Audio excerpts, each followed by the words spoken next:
Hello friends, ఇక మనం 11వ ఎపిసోడ్లోకి వెళ్ళిపోదాం రండి. అక్టోబర్ 24వ తేదీ 2024 వాళ్ళు 55వ ఫ్లోర్లో అంటే హెడ్ క్వార్టర్స్లో ఉన్నారు. మీ పరిస్థితి నాకు అర్థమైందని లీడర్ వాళ్ళతో చెప్తున్నాడు. నువ్వు చేసిన కంప్లైంట్ గురించి నేను గ్రూప్లో చెప్తానని హీత్ క్లిఫ్ అంటున్నాడు. మేము కొన్నాళ్ళు బయట ఉంటామని అసూనా అంటుంది. ఇప్పుడున్న కండిషన్లో నైట్ ఆఫ్ ది బ్లడ్లో ఉండటం సరికాదని చెప్తుంది. హీత్ క్లిఫ్ కొంచెం ఆలోచించి సరేనని చెప్తాడు. మరుసటి రోజు వాళ్ళు 22వ ఫ్లోర్కి వెళ్ళారు. అక్కడ ఇల్లు కట్టుకుని సంతోషంగా ఉన్నారు. కానీ వాళ్ళ డబ్బులన్నీ అయిపోయాయి. కిరీటో బాధగా ఉంటే ఏమైందని అసూనా అడుగుతుంది. మన జీవితం ఈ ప్రపంచంతోనే ముగిసిపోతుందా అని అడుగుతాడు. అలా అనకు అని అసూనా అంటుంది. రియల్ వరల్డ్లో కూడా నిన్ను వెతుక్కుంటూ వస్తానని చెప్తుంది. నిన్ను ఖచ్చితంగా కనుక్కుంటాను అంటుంది. అసూనా మరియు కిరీటో నిద్రపోతారు. కిరీటో నిద్రపోతున్నప్పుడు అసూనా చూస్తూ ఉంటుంది. వీడు నాకంటే చిన్నవాడేమో అని సడన్గా అనుకుంటుంది. అప్పుడే కిరీటో మేల్కొంటాడు. నేను మాట్లాడింది విన్నావా అని అడుగుతుంది. ఏం మాట్లాడావు అని కిరీటో అడుగుతాడు. ఏం లేదులే అని చెప్తుంది. ఈ రోజు కూడా మనం బయట తిరిగి వద్దామా అని అడుగుతుంది. ఈ రోజేనా అని అడుగుతాడు. అవును అంటుంది. ఈ రోజు రా, నిన్ను నువ్వు ఊహించని చోటికి తీసుకెళ్తాను అని కిరీటో అంటాడు. ఎక్కడికి అని అసునా అడిగితే అది సర్ప్రైజ్ అని చెప్తాడు. నన్ను ఎత్తుకుని వెళ్ళు అని అసునా అంటే సీరియస్గానే అంటున్నావా అని అడుగుతాడు. అవును, ఇది ఫన్గా ఉంటుంది అని చెప్తుంది. నువ్వేమైనా చిన్నపిల్లవా అని కిరీటో అడిగాడు. ఎత్తుకెళ్ళడానికి వయసుతో పని లేదు అని అసునా అనగానే సరే ఎక్కువ అన్నాడు. ఎవరు చూడర్లే అని చెప్తుంది. తను అతని భుజాల మీద ఎక్కి కూర్చుంటుంది.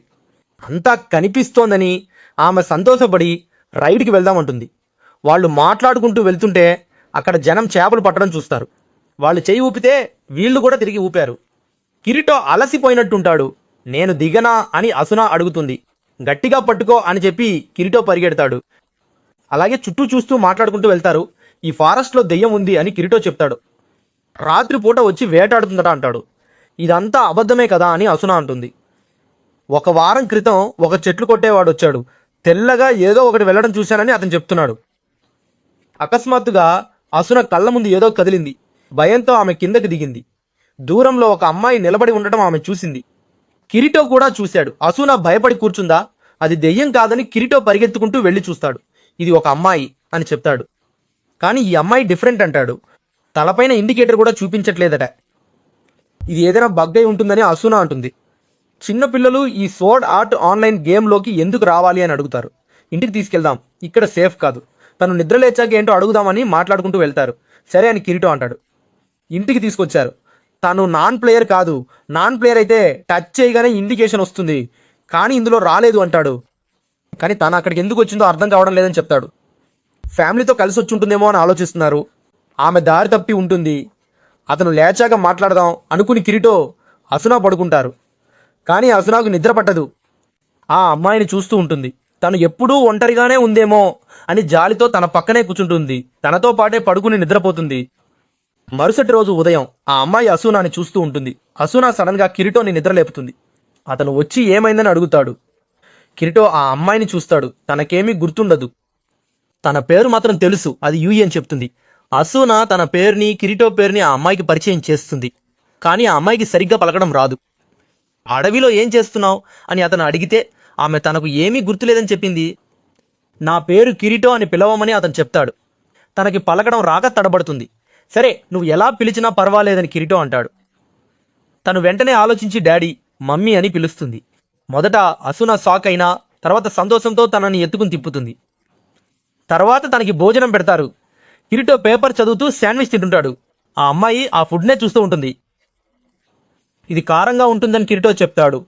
ఆ డెడ్డీలో ఉన్నది కావాలని ఆ అమ్మాయి అంటుంది. అతను కారంగా ఉంటే వదిలేయమని చెప్పి తినమంటాడు.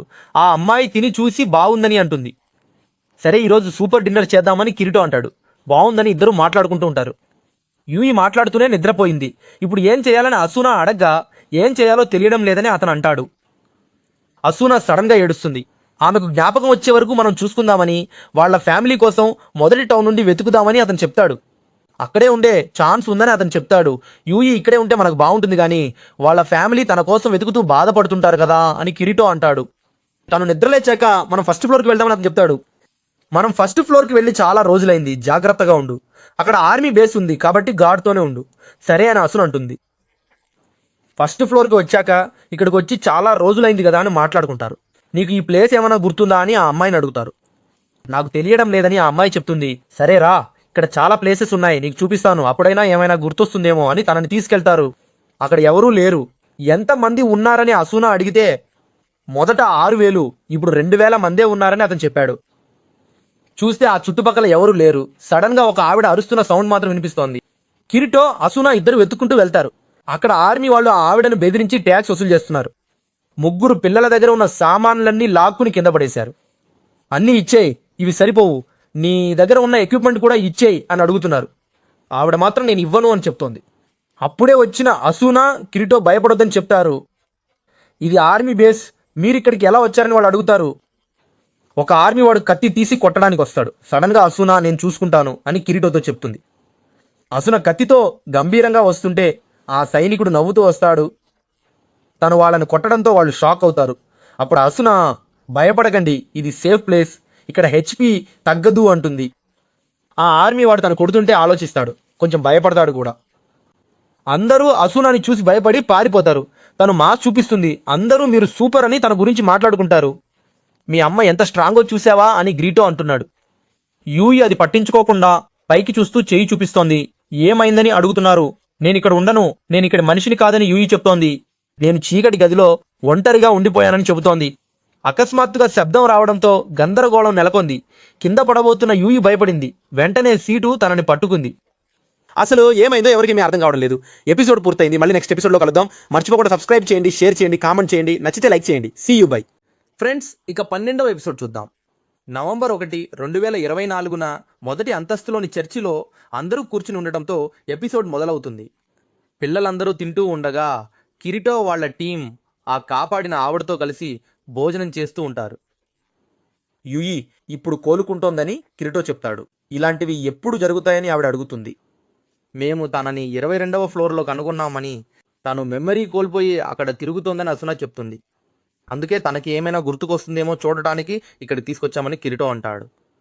మీరు ఎప్పుడైనా తనలాంటి వాళ్ళని చూశారా అని అసునా అడిగితే, ఈ టౌన్లో ఎవరిని చూడలేదని ఆవిడ చెప్తుంది. అప్పుడే యూరియల్ వస్తుంది. కిరీటో, నువ్వు ఆర్మీ నుండి వచ్చావు కదా, నిన్నటి సంఘటన గురించే వచ్చావా అని అడిగాడు. దానికి ఆమె, అవును, కానీ మీరు చేసింది సరైనదే అని బదులిచ్చింది. నేను మీ దగ్గరికి ఒక చిన్న హెల్ప్ అడగడానికి వచ్చానని చెప్తుంది. మా గ్యాంగ్ లీడర్ పేరు థింకర్. మేము ఒక మంచి పని కోసమే ఈ ఆర్మీలో జాయిన్ అయ్యాము. ప్రజలకు ఫుడ్ ఇవ్వడానికి, ఇన్ఫర్మేషన్ కలెక్ట్ చేసి తీసుకురావడానికే జాయిన్ అయ్యామని ఆమె చెప్తోంది. మీ ఆర్మీ చాలా పెద్దది కదా అని కిరీటో అడుగుతున్నాడా. అవునని ఆమె అంటోంది. ఆమె ప్రకారం ఆర్మీలోని కిబోయ్ ఈ గందరగోళాన్ని సృష్టిస్తున్నాడు. అతను మొదటి ఎపిసోడ్లో కనిపించాడు. కిరీటోకి అతని గురించి తెలుసు. కిబోయ్ ఇప్పుడు లీడర్గా ఉన్నాడు. వాడే ప్రజల దగ్గర టాక్స్ వసూలు చేయమని చెప్తున్నాడట. వాడు 74వ ఫ్లోర్ బాస్ని కొట్టడానికి ఒక టీంని పంపాడని ఆమె చెప్తోంది. కిరీటో అది కోవాట్స్ అని కనిపెట్టాడు. కిబోయ్ వచ్చి ఆర్మీని తన కంట్రోల్లోకి తీసుకోవాలని అనుకుంటున్నాడు. వాడే థింకర్ని ట్రాప్లో పడేశాడని ఆమె చెప్తోంది. ఇక్కడ ఒక డెంజన్కి పంపించేశాడు. వాడి దగ్గర క్రిస్టల్ లేదు, ఎక్విప్మెంట్ కూడా లేదని ఆమె అంటోంది. ఇది జరిగి ఇప్పుడు 3 రోజులు అయ్యిందట. ఆ డెంజన్లో ఉన్న హై లెవెల్ మాన్స్టర్ నుండి తప్పించుకోవడం అసాధ్యమని ఆమె చెబుతోంది. నా లెవెల్ కూడా తక్కువ. కిబోయ్ నాకు ఆర్మీ మనుషులను కూడా ఇవ్వడం లేదు. వెళ్ళి ఫైట్ చేసి అతన్ని కాపాడదామని చూస్తే అప్పుడే మీరు 2 ప్లేయర్స్ ఇక్కడికి వచ్చారని విన్నాను. అందుకే నేను మిమ్మల్ని కలవడానికి వచ్చానని ఆమె చెప్తోంది. నాతో పాటు థింకర్ని రెస్క్యూ చేయడానికి రమ్మని పిలుస్తోంది. ముందు మీ కథ మొత్తం చెప్పండి, తర్వాత చూద్దాం అని ఆసునా అంది. కానీ సమయం లేదని ఆమె ఏడ్చింది. వాళ్ళు ఏం చేయాలా అని ఆలోచిస్తుంటే సడన్గా యువి అంటోంది. ఆమె చెప్పేది నిజమే, మీరు వెళ్ళండి అని చెప్తోంది. దీన్ని ఎలా చెప్పాలో నాకు తెలియడం లేదు, కానీ తను చెప్పేది నిజమని మాత్రం చెప్తోంది. సరే, యుయి చెప్పింది కాబట్టి మనం వెళ్దామని కిరీటో అంటున్నాడు.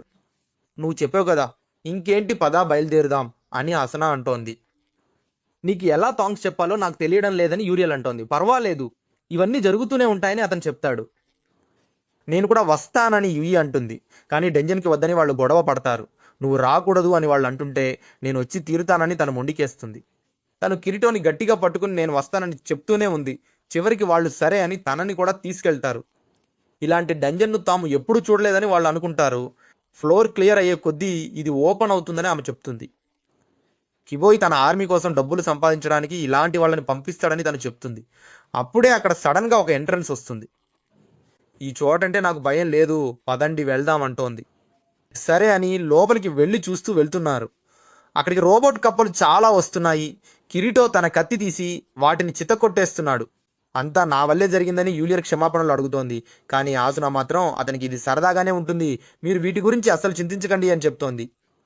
థింకర్ లొకేషన్ దొరికింది. అతను సేఫ్ ప్లేస్ లోనే ఉన్నాడు. అతని ఇండికేటర్ అస్సలు కదలడం లేదు. ఒకే చోట ఉంది. ఎక్కడికి కదలడం లేదని తను చెప్తోంది. కిరీటో అందరినీ చంపేసి వస్తున్నాడు. చాలా లూట్ దొరికిందని చెప్తున్నాడు. ఏంటది అని ఆసున అడగగా కప్ప కాళ్ళను వండుకుని తినాలని చెప్పి ఆమెకిస్తాడు. ఆమె వాటిని విసిరేసి ఇలాంటివి నా దగ్గరకు తీసుకురావద్దు అని అంటుంది. అతను ఇంకా చాలా చూపిస్తుంటే ఆమె వాటన్నింటినీ విసిరేస్తూనే ఉంది. యూలియర్ అకస్మాత్తుగా నవ్వింది. మీరు చాలా బాగా నవ్వుతారని యూజీ అంటుంది. ఆసున సరే వెళ్దాం పదండి అంటుంది. అందరూ సంతోషంగా మాట్లాడుకుంటూ వెళ్తున్నారు. కిరీటో సడన్ గా స్కాన్ చేసి ఎవరో ప్లేయర్ అక్కడ ఉన్నారని చెప్పగా ప్లేయరా అయితే అది ఖచ్చితంగా థింకరే అని యూలియర్ పరిగెడుతుంది. వాళ్ళు తనని అనుసరిస్తుంటే రావద్దని థింకర్ అరుస్తాడు. అకస్మాత్తుగా ఒక తోక వాళ్ళని నరకడానికి వస్తుంది. అక్కడ ఒక స్కెలిటన్ మాన్స్టర్ ఉంటుంది. కిరీటో యూలియర్ను దాని నుండి కాపాడతాడు. కిరీటో తను ఒక్కడే ఫైట్కి వెళ్దామని చూస్తాడు. ఆసునాతో యూయిని చూసుకోమని చెప్తాడు. తను కూడా నేను ఫైట్కి వస్తానని అంటుంది. యూయిని యూలియర్కి అప్పగించి చూసుకోమని చెప్పేలోపే అక్కడ భయంకరమైన ఫైట్ మొదలైంది. కిరీటో ఏమనుకుంటున్నాడంటే ఇది 19వ లెవెల్ ఫ్లోరల్ మాన్స్టర్ లాగా ఉంది. ఇది చాలా స్ట్రాంగ్ అవడంగా ఉందని అంటున్నాడు. మీరు వెళ్ళండి నేను చూసుకుంటాను అని చెప్తాడు. కానీ అసునా నేను వెళ్ళను, నేను కూడా వస్తాను అని చెప్తుంది. ఇద్దరు ఫైట్ కోసం రెడీ అవుతారు. చూస్తుండగానే ఆ మాన్స్టర్ అటాక్ చేయడంతో ఇద్దరు కనీసం లేవలేకపోతారు. ఇద్దరికీ సగం లైఫ్ అయిపోతుంది. అప్పుడే యూయి లోపలికి పరిగెత్తుకుంటూ వస్తుంది. కిరీటో బయటికి వెళ్ళిపో, నువ్వు ఏమీ చేయలేవు అని అంటాడు. కానీ యూయి నేను చూసుకుంటాను అని చెప్తుంది. ఆ మాన్స్టర్ అటాక్ చేయడానికి వస్తుంది కానీ ఏమీ చేయలేకపోతుంది. తను ఒక ప్లేయర్ కాదు, ఒక ఆబ్జెక్ట్ అని అక్కడ చూపిస్తుంది. అది చూసి వాళ్ళు షాక్ అవుతారు. ఏంటి తను ఒక ఆబ్జెక్ట్ జొన్నా అని ఆశ్చర్యపోతారు.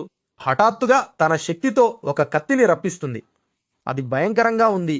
వెంటనే వెళ్ళి ఆ మాన్స్టర్ని నరికేస్తుంది. ఆమె ఎందుకు ఇలా చేస్తుందో వాళ్ళకి అర్థం కాదు. చూస్తుండగానే ఆ మాన్స్టర్ ఒక బంతిలా మారి ముక్కలు ముక్కలుగా విడిపోతుంది. ఆమె వాళ్లతో తనకంతా గుర్తొచ్చిందని చెబుతుంది. వాళ్ళు నువ్వెవరని అడిగేసరికి ఆమె సడన్ గా కిరీటో, అసున అని పేర్లు పెట్టి పిలుస్తుంది. మొదట్లో పేర్లు చెప్పలేదు కానీ ఇప్పుడు సరిగ్గా చెప్తోంది. ఎస్ఏఓ గేమ్ రన్ అయ్యేది కార్డినల్ అనే సిస్టమ్ వల్లే అని చెప్తుంది.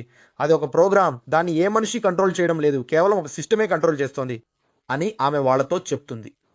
ఈ గేమ్లోని అన్ని ప్రోగ్రామ్స్ని కంట్రోల్ చేసేది ఈ కార్డినలే అని చెప్తుంది. అలాగే ప్లేయర్స్ మెంటల్ హెల్త్ని చెక్ చేయడానికి ఒక ప్రోగ్రామ్ని పెట్టారు. దాని పేరే ప్రోటోటైప్ యూఈ అని. అది నేనే అని చెప్తుంది. అంటే నువ్వు ఒక ప్రోగ్రామ్ వా అని అడిగితే వాళ్ళు కంగారు పడతారు.